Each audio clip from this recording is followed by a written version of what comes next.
Do you remember hearing the phrase, into each life some rain must fall? Some days must be dark and dreary. Combine that with the prediction we've all heard when it rains, it pours.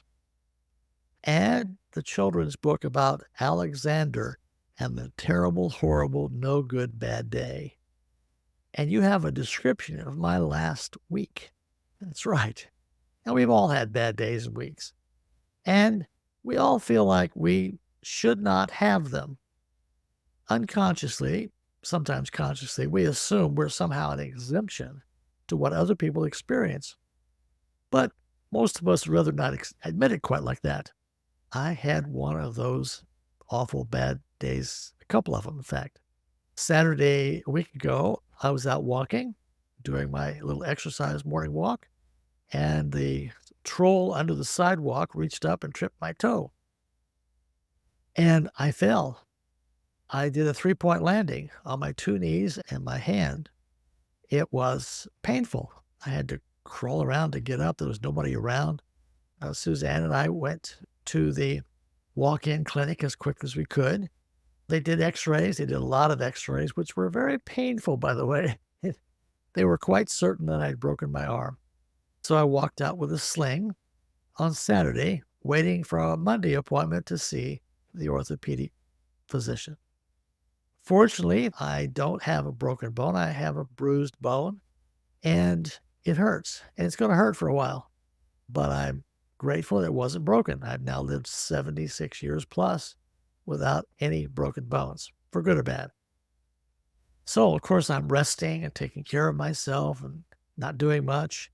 But then later in the week, I wind up with a small bowel blockage because I haven't been walking, I haven't been doing stuff. I've had them before, and they're painful.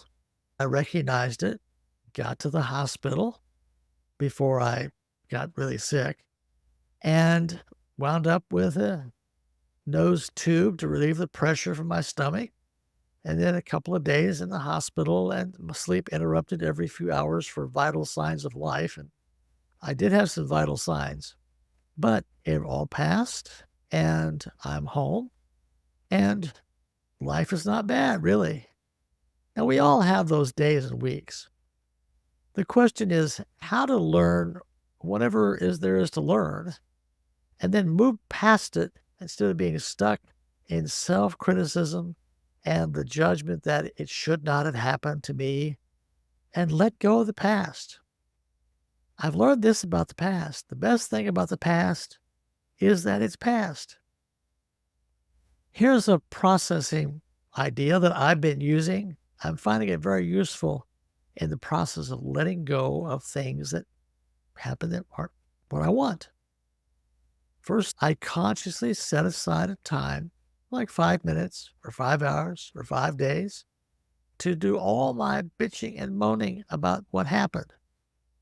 I've learned that if we're afraid to be upset or angry, then we're just turning our anger in ourselves.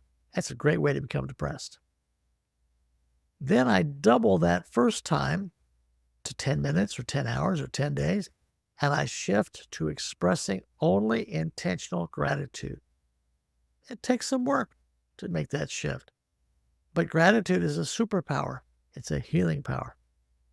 At the end of that second period, then I want to take the lessons I've learned, move on, create what's next, and I will not dwell on it or discuss it with people who really want to dwell on it. Yeah, there are some people who like to dwell in the past. It's important to realize that what keeps us stuck in the past, rehearsing old regrets and all the bitching and moaning, is our fear of losing control again and the fear of the uncertainty of what might happen. We fear it happening again. We fear realizing and acknowledging how vulnerable we are to accidents and illnesses. In fact, most of us would prefer to either feel guilty ourselves or find somebody else to blame so we can imagine that we have now control. It sounds like that will never happen again. They'll never do that again. We prefer staying in guilt and anger over letting go of our illusion of total control and to admit our powerlessness to control everything. Here's some wisdom I've learned from the lyrics of a song by the AJR brothers. 100 bad days made 100 good stories. 100 good stories make me interesting at parties. Yeah, no, I ain't scared of you. No, I ain't scared of you no more. Now that's freedom from the fear of uncertainty and a key to moving forward and creating what's next.